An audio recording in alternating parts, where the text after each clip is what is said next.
اعوذ باللہ من الشیطان الرجیم، بسم اللہ الرحمن الرحیم۔ آج ماہ مبارک رمضان کا 15واں روزہ اور قرآن کریم کے 15ویں پارے کے خلاصے کے حوالے سے آپ کی خدمت میں حاضر ہوئے ہیں۔ اس پارے کو خداوند متعال نے 2 حصوں کے اندر تقسیم کیا ہے۔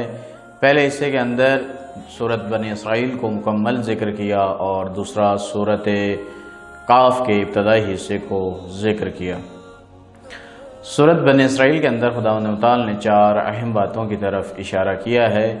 سب سے پہلے واقعہ معراج کو ذکر کیا کہ نبی اکرم صلی اللہ علیہ وآلہ وسلم کو مسجد الحرام سے مسجد الاقصیٰ کی طرف لے جایا گیا اور وہاں سے معراج کی طرف لے جایا گیا، اور اس کے بعد بنی اسرائیل کے فتنہ اور فساد کو ذکر کیا گیا۔ فتنہ اور فساد جو ان لوگوں کو بتا دیا گیا تھا کہ تم لوگوں نے زمین میں 2 مرتبہ فتنہ و فساد کیا ہے۔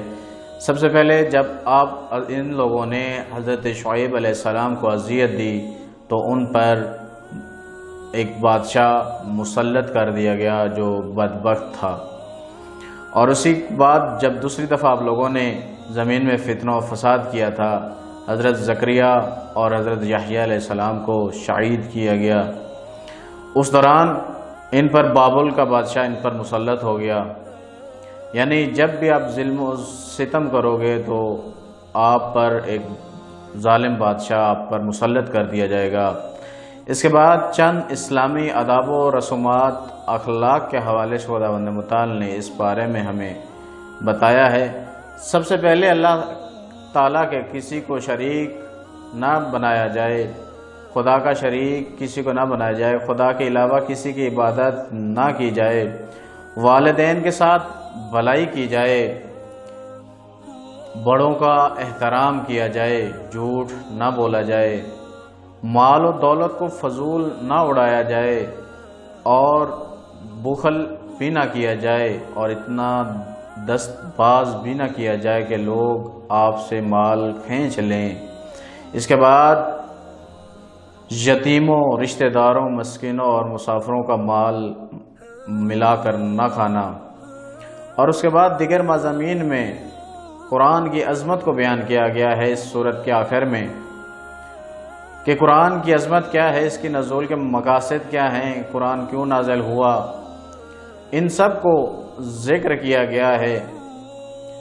اور اس کے اندر معجزات کو ذکر کیا۔ قرآن بذات خود ایسا ایک معجزہ ہے جو نازل کیا گیا۔ اللہ نے انسان کی یہاں پہ تکریم کروائی ہے، ادب کروایا ہے، اور روح اور زندگی جیسی نعمات کو ذکر کیا، تاکہ حضرت موسیٰ علیہ السلام اور فرعون کے قصے کو ذکر کیا، اللہ کا شریک کسی کو نہ بنانا، کیونکہ خدا اولاد سے مبرہ ہے، اور اسماء حسنہ سے متصف رہنا۔ اگر خدا سے مدد مانگنی ہے کہ خدا کے اسماء حسنہ سے مدد مانگا کریں۔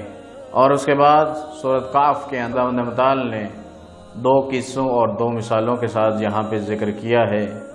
سب سے پہلے اصحاب کہف کے قصے کو ذکر کیا گیا کہ اصحاب کہف کے کچھ ایسے نوجوان تھے جو دقیانوس کی پیروی نہیں کرتے تھے۔ وہ ایک ظالم بادشاہ تھا، وہ کہتے ہیں کہ میری شریعت اپناؤ، میرا کہا مانو، خود کو خدا مانتا تھا۔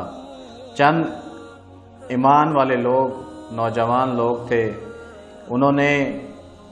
بادشاہ نے انہیں آفر دی کہ ایک طرف تمہارے پاس مال و دولت ہے اور تمہارے پاس بڑا مقام ہے، اس کو لے لو، یا تمہیں سزائے موت دے دی جائے گی، قتل کر دیا جائے گا۔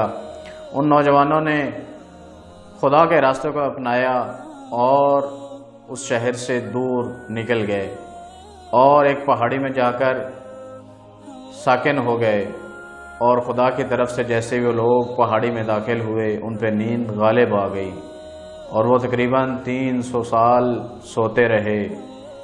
جب اس کے بعد بیدار ہوئے تو ان کے پاس بھوک کی طلب ہوئی انہیں، اور وہ شہر کی طرف آئے تو لوگوں نے 300 سالہ قدیمی سکے کو دیکھ کر تعجب کیا وہ انہیں کہتے ہیں کہ انہیں آپ کو خزانہ کہیں سے ملا، وہ کہتے ہیں نہیں ایسا نہیں ہے، ہم اصحاب کہف ہیں۔ اور اس کے بعد حضرت موسیٰ علیہ السلام اور حضرت خضر علیہ السلام کے قصے کو یہاں پہ ذکر کیا گیا،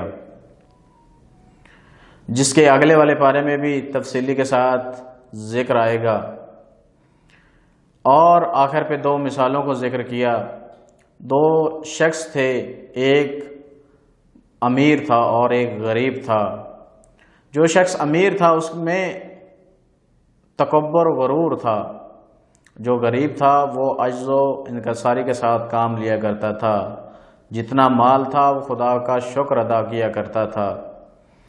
اور جو امیر تھا جس میں غرور و تکبر تھا، خدا کا عذاب آیا اس پہ اور اس کے باغات کو جلا دیا، اور وہ بعد میں شرمندہ ہوا۔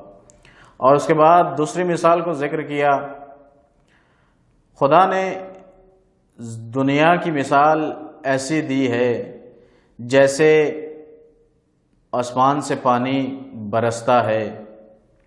خدا سے دعا گو ہیں کہ خداوند متعال ہمیں صحیح معنوں میں قرآن پڑھنے اور اس پر عمل کرنے کی توفیق عطا فرمائے۔ وصلی اللہ علی محمد وآل محمد وعجل فرجہم۔